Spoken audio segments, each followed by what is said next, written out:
இந்த G9 வாழையில பொறுத்த வரைக்கும் மூணு முக்கிய பிரச்சனையை நம்ம சால்வ் பண்ணாம வந்துடலாம். ஒன்று வந்து வாடல் நோய். இந்த வாடல் நோய் வந்து நீர் வந்து தேங்கி நிற்காம பார்த்துக்கிட்டாவே வாடல் நோயை தவிர்க்கலாம். அதே போல சிகாடோகா இலைப்புள்ளி நோய். இந்த சிகாடோகா இலைப்புள்ளி நோய் என்ன பண்ணுதுன்னா மழை காலங்களில் வந்து இலையில வந்து கருப்பு புள்ளிகளா வந்து இலையே அது அன்ஷேப்பா மாத்திடுது. இதுக்கு வந்து வாழை மரத்தை அப்சர்வ் பண்ணி ஃபங்குசைடை வந்து ஸ்ப்ரே பண்ணணும், பூஞ்சை கொல்லிகளை வந்து ஸ்ப்ரே பண்ணணும். இந்த மூணாவது ப்ராப்ளம் பார்த்தீங்களா, இந்த அசுவினி மற்றும் தண்டு துளைப்பான நம்ம அப்பப்போ பார்த்துக்கிட்டு ஐடென்டிஃபை பண்ணி அதுக்கான பூச்சி மருந்துகளையும் பூச்சி விரட்டைகளையும் தெளிப்பதன் மூலமா கண்ட்ரோல் பண்ணலாம். இந்த மூணு சவால்களை நிறைவேற்றி பண்ணா ஒரு தாருக்கு வந்து 10 12 சீப் வரும். அதே போல வந்து ஒரு தார் வந்து 30 35 கிலோ வந்து கொடுக்கக்கூடியது. G9 வாழை பொறுத்த வரைக்கும் நம்ம உரம் மேலாண்மை வந்து ரொம்ப ரொம்ப முக்கியமானது. இப்போ பார்த்தீங்கன்னா G9 வாழைக்கு பர்டிகுலரா பொட்டாசியம் கலந்த உரங்களை வந்து அதிகமாக கொடுக்கணும். வாழை பழங்கள் வந்து ரொம்ப பெருசா வரக்கூடிய தன்மைப்படுது. தலை சத்து, மணி சத்து, சாம்பல் சத்து வந்து சரி சமமாக கரெக்டான முறையில் கொடுக்கணும். பழம் பழுக்கிற டைம்ல வந்து ஜிங்கு, போரான் கலந்த கலவைகளை வந்து கொடுக்கறது மூலமா இலை வந்து சுருங்காமலும் சின்ன இலையா வராமலும் அதே போல வந்து பழங்கள் வந்து நல்ல திரட்சியாகவும் வர்றதுக்கு வந்து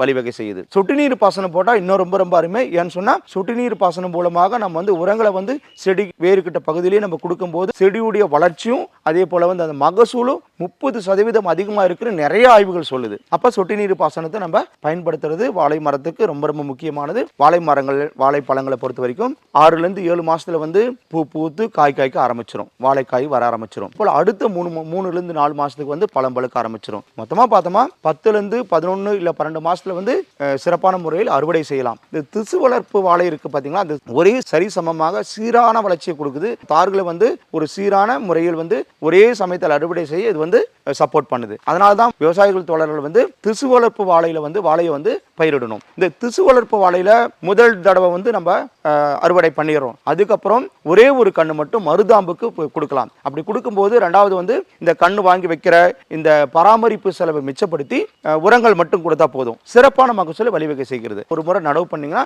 நீங்க 2 தடவை வந்து மகசூல் எடுக்கலாம். முதல் 11 மாசத்துக்கு ஒரு தடவையும் அடுத்து வந்து 7 8 மாசத்துக்கு ஒரு தடவையும் கண்டிப்பா வந்து மகசூல் எடுக்க வழிவகை செய்யும். வாழை விவசாயம் ரொம்ப ரொம்ப எளிமையான விவசாயம் தான். அதே போல வந்து இது ஒரு நல்ல பணப்பயிர். இந்த வாழை விவசாயத்தை பொறுத்த வரைக்கும் நம்ம தமிழ்நாட்டுக்கு விவசாயிகளுக்கு சொல்லவே தேவையில்லை. கண்டிப்பா எல்லா விவசாயிகளும் ஒரு தடவையாவது வாழை விவசாயம் பண்ணுவாங்க. அந்த அளவுக்கு வாழை விவசாயம் பரவலாக பண்ணப்பட்டு வருகிறது. டாக்டர் விவசாயம் பயோடெக் வந்து ஒரு சிறப்பான பயோடெக்னாலஜி முறையில் திசு வளர்ப்பு வாழையை செய்துக்கிட்டு வரோம். எங்களுக்கு வந்து ஆதரவு தந்து டாக்டர் விவசாயம் பயோடெக் வந்து ஒரு சிறப்பான முறையில் வளர்த்திட அனைத்து விவசாயிகளையும் கேட்டுக்கொள்கிறோம். எப்படி நம்ம டாக்டர் விவசாயம் பப்பாளி நாற்று பண்ணை அதே போல டாக்டர் விவசாயம் நர்சரி கார்டனுக்கு நீங்க சப்போர்ட் கொடுத்தீங்களோ அதே சப்போர்ட் வந்து டாக்டர் விவசாயம் பயோடெக்கு வேணும். நாங்க வந்து விவசாயிகளுக்கு வந்து உதவி செய்ய காத்திருக்கிறோம்.